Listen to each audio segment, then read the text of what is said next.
It was 4 years ago today that my family picked up from Michigan and moved down to the Dominican Republic. And I wanted to do a video talking about what I've determined to be like the 4 phases we've gone through in our 4 years living in DR. So for any of you thinking about moving down here or maybe in the process of moving down here, I hope this helps. And I gotta be honest, I drove to the beach because I thought, you know what, 4 years, anniversary video, I should have the beach background and all that, but I don't really feel like finding a spot away from people, and I don't love recording in front of people. Like, I have to really try, so I'm just gonna do this here in the car, and we're gonna roll through it. But if you haven't met me yet, my name's Jamie Gruber. I was an executive with Progressive Insurance for 21 years in claims, never sold it, and I quit in 2021. I was making a few $100,000 for maybe a little bit more, $400,000 a year. Had to give back a bunch of equity. It was a big move. And a year later, when we realized we weren't going to go broke, as I dove into my podcast business and my event company and all of that, we moved to the Dominican Republic for what was supposed to be a year. And that was August 23, 2022. So I think I'm releasing this on that day, or maybe it's the day before, whatever. It'll be on the channel very close to August 23, 2022. And again, I sat down and thought about, like, what have we gone through in the last 4 years and how can that be helpful to people? And I broke it down into 4 different phases. And to be clear on this, not every phase, it's not like it's stacked, it's not like it's perfect. Like year 1 was this, year 2 was that, year 3, year 4, like it doesn't correlate phase to year, but I'm gonna roll through it and then hopefully it helps you and we'll go from there. So number 1 phase when we moved here was what I call the vacation phase.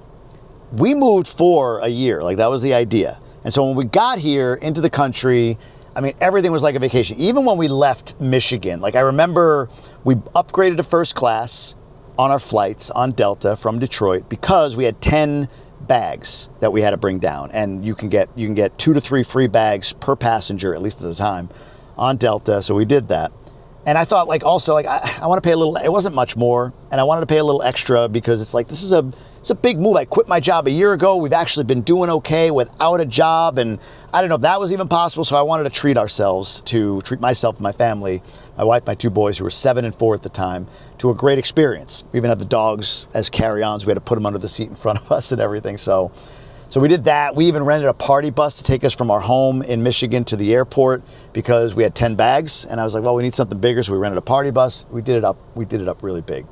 When we got to DR, we were staying in an area called Green Village inside of a community called Capcana, because everything we read online was like that was the safest, that was the best. And we spent, I don't know, $4,000, $5,000 a month. I don't even remember. I've said it on prior videos. I don't remember how much it was, but it was a lot for those 2 months on Airbnb to have this house in Green Village in Capcana.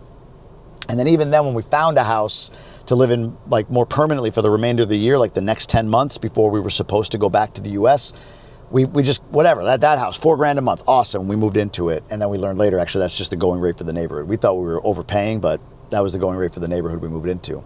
So we did all of that. And it was sort of like, whatever, we'd love to spend $2,000 or $3,000, not $4,000, but it's only a year, like vacation mode, go out to dinner all the time, travel the country, go do things. We even went to Colombia toward the end of that year. We were in vacation mode. And I'll be honest with you, I would say vacation mode probably lasted 2 years. And the reason I think I could see vacation mode dwindling down, not that I think, but the reason I could see it dwindling down was if you go into I do posts every year choosing 1 photo a month for the year. So 1 memorable photo from January, 1 from February. It's really hard. You got to pare it down to just 1 a month. And like how I celebrate the year and like make memories throughout the year. And I do like a carousel on Instagram. And like after the first 2 years, it was like beach, beach, beach, beach, beach. And then like year 3, year 4, it's more like, oh, you know, kids play and you know, we went to this concert and yada, yada, yada. It wasn't so much beach, beach, beach anymore. So we kind of elevated out of vacation mode after 2 years. But I think, honestly, if I were giving advice on this, I would say stay in vacation mode as long as you can afford it. Stay in vacation mode as long as you want to. I think there's a lot of people that give advice like if you get in vacation mode too long, you're going to overspend. Yeah, but if you can afford it, enjoy yourself. It's great.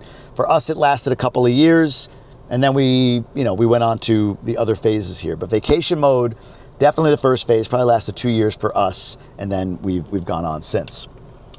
The second phase that we entered, I think most people will when they move to the Dominican Republic, probably anywhere, and is what I call the reality phase.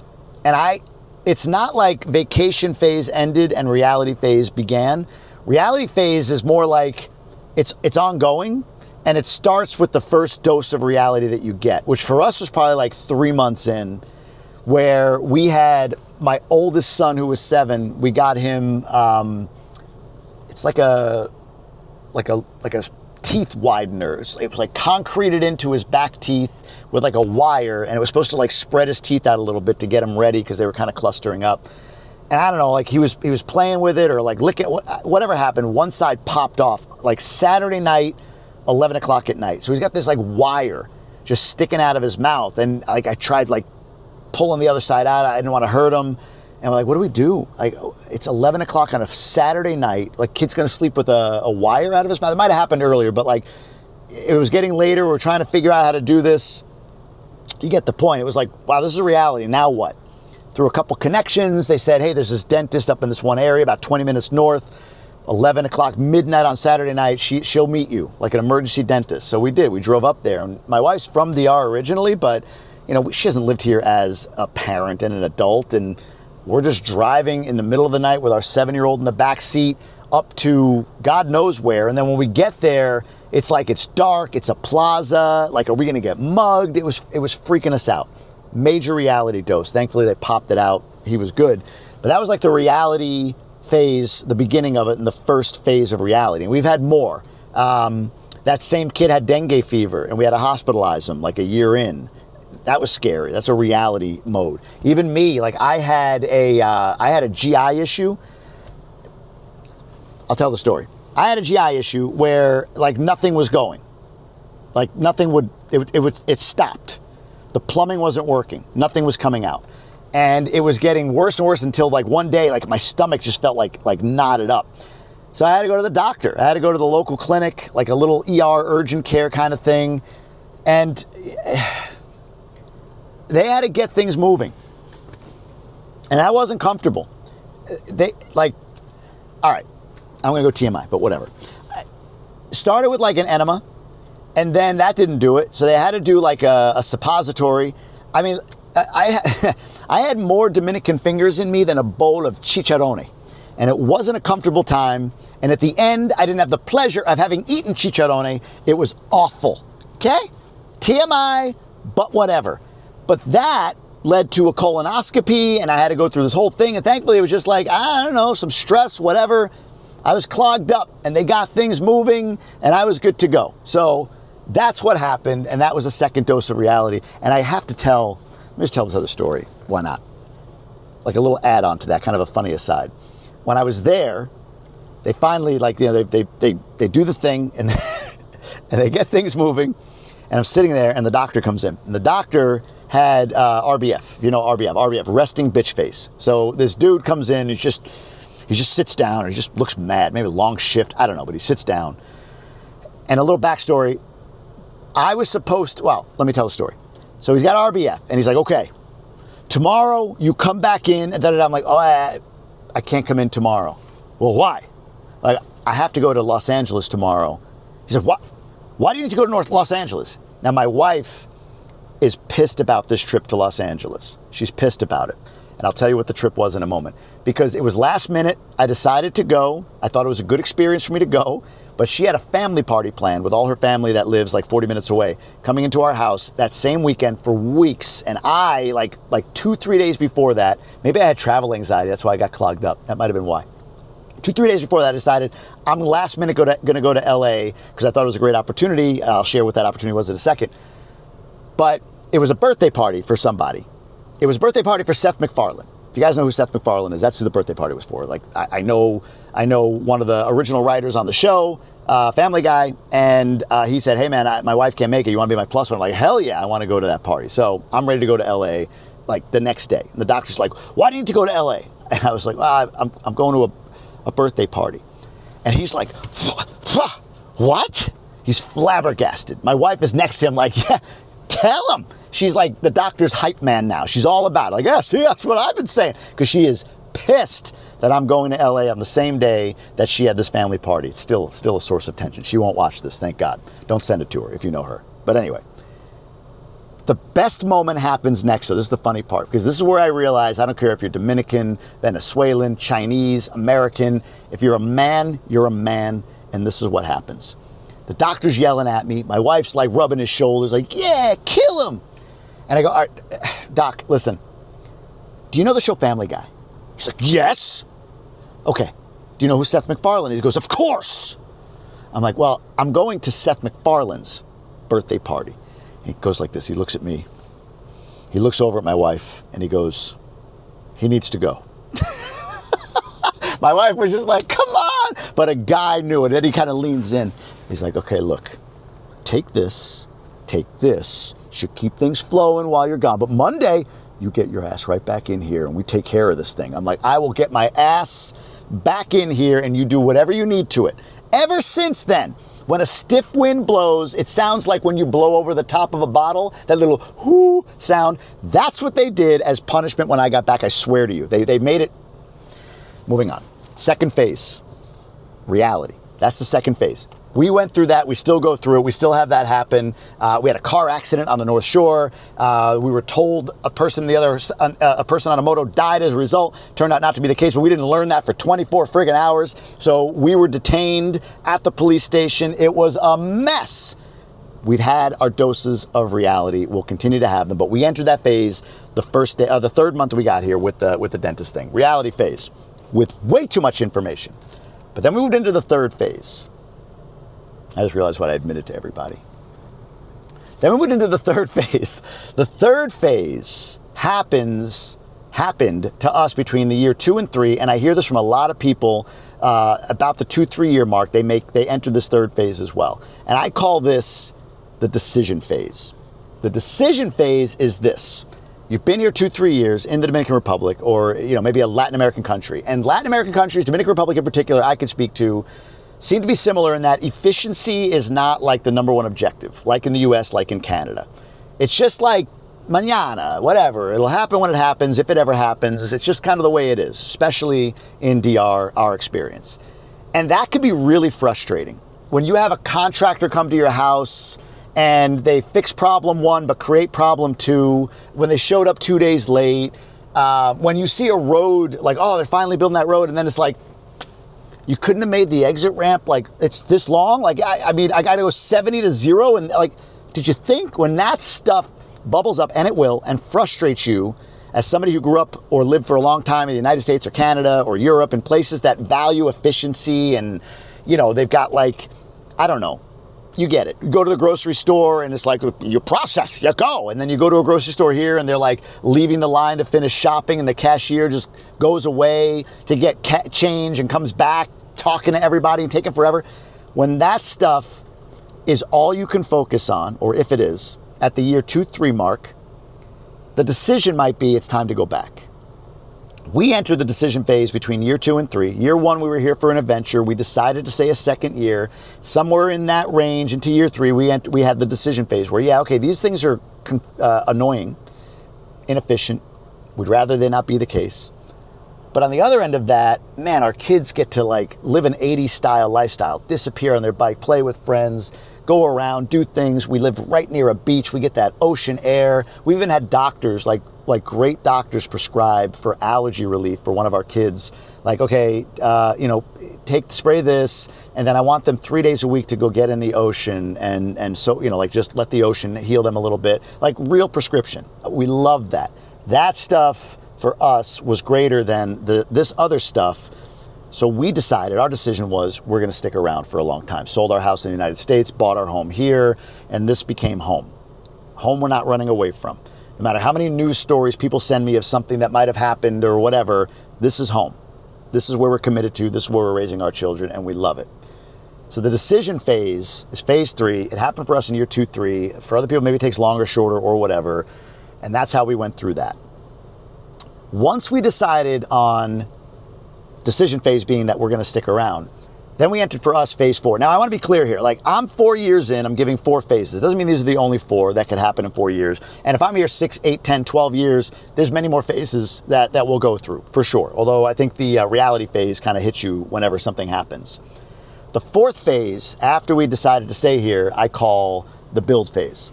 So the build phase is, okay, now that we're here, how do we support our community? So we've helped an organization called Second Mile Mission build schools for kids in underprivileged communities. how do we invest ourselves? How do we take advantage of the market here? How do we get real estate investment? How do we, like we have our US based stuff, but like, how do we get inroads here? Do we get into business here? Do we, whatever. Build mode is building relationships, right? Like what started down here is like friends in the neighborhood. For me, as a guy who does content down here, now I'm building relationships with people that benefit my community, my inner circle community. So like bank presidents, ministers of the economy, like really interesting people that give me insights, intel, information so I can help bridge gaps of information or knowledge, or kind of like, hey, here's what I was told, with like people I meet or my inner circle group and all of that. We'll throw, no, I can't, never mind. I can't throw anything, I'm just doing this raw. Never mind, forget that part. But you get the point. So we would build relationships with, we build relationships with people. So it's build phase. We're in the build phase of where we are, of our time here in the Dominican Republic. Build phase is, digging deeper roots, making connections with, doctors, which we've done from the beginning, but still doctors and lawyers that if we needed, a medical emergency, we can connect with a doctor. If we needed something from a legal perspective, we can connect with the lawyer, all of that stuff. What I was going to say over here, I usually put a QR code up, and I usually record these and edit them. For people that want to join the Inner Circle, you can just go to drinnercircle.com. That was a little weird moment for me, but F it, we're going to keep rolling. So that's build phase. That's the fourth phase that we have entered, that we're in right now. Now, for me personally, and this may not be relevant for everybody, but build phase for me took another jump in July of 2026, a month ago. I went back to the US with my family. We spent 3 weeks, saw my dad for his birthday, spent 4th of July. We saw our new nephew on my wife's side. So my wife's sister, she had her first baby. It was great. Our kids got to see their cousins, all that stuff. But for me, build phase has entered into, hey, I'm personal brand. That's what I went into July with, and I'm building content and doing personal brand stuff. But I realized in July that build for me going forward is I'm a media company. I want to build a media company.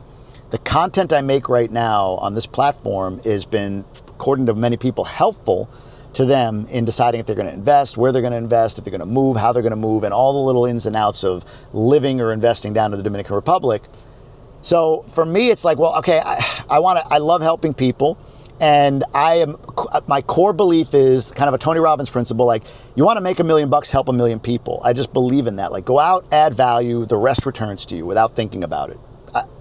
Maybe I'm naive or too woo, but I believe in that. So for me, it's like, well, if I want to improve my family standing, I want to do better for my family, then I got to go do better for other people. So I want to make more content, and more content means you have to have the money to invest in making that content. So when I say media business, it's like, okay, how do I hire the people that allow me to stay in the creative? How do I go out now, and I haven't really done this before, like I've got a brand manager that's going to go out and recruit some brand deals so we can have sources of income that support the business so I can reinvest in it. That's build mode for me in the Dominican Republic right now. And it comes after we've made that decision, like this is home, so let's build. Now I want my media company to go beyond just DR, but for right now, I love that it supports those that are moving to or investing in the Dominican Republic. That's build mode. The last thing I'll say on this, if you're moving here, is there's resistance that you're going to meet depending on a lot of variables.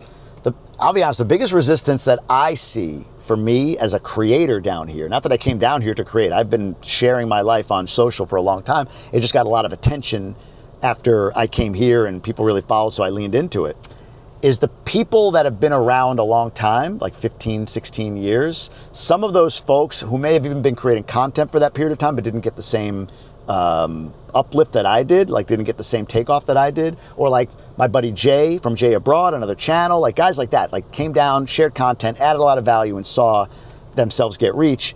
Some of the folks that have been around a lot longer, they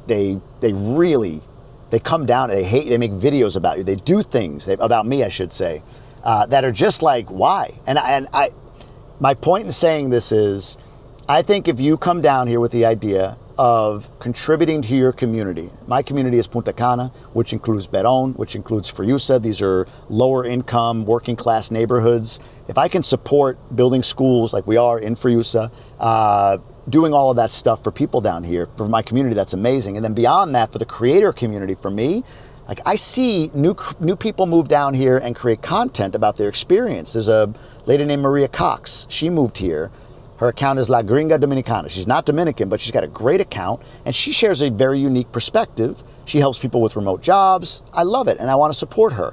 Nikki Abreu up in Jarabacoa. She's Dominican, moved back here with her family, young family. She's in her 20s. I'm in my 40s. Completely different perspective, and I want to elevate that. I had her as a guest on my podcast. Like, I don't understand the need to cut down, but you'll find a little bit of that here, depending on what you're doing, just as a result of you being kind of the new kid in the neighborhood. So just be mindful of that. That's what my experience has been. But if you come down here with the idea to contribute to your community, to be of value to the Dominican Republic, to the neighborhood you move into or whatever, in my opinion, I'm being a little preachy here. I mean, like, this is what I do and what I think I do. I want to add more value than I take. And that, to me, is how you live a great life in DR. So it's been an amazing 4 years, incredible 4 years. For me, for my family, we've experienced so much, highs, lows, ups, downs, buying a house, getting a mortgage, like I said, getting in accidents, unfortunately. I got rear-ended the other day. There was no damage, but I'm standing in traffic. We were all stopped, including the guy behind me. I don't know what he did. He just like hit the gas and banged into the back bumper. I got out like, the heck happened here? And he was like, oh, I looked, I'm like, ah, got back in the car and took off. But things happen, life happens here, but it's been an incredible experience, more than I could have ever imagined for our kids.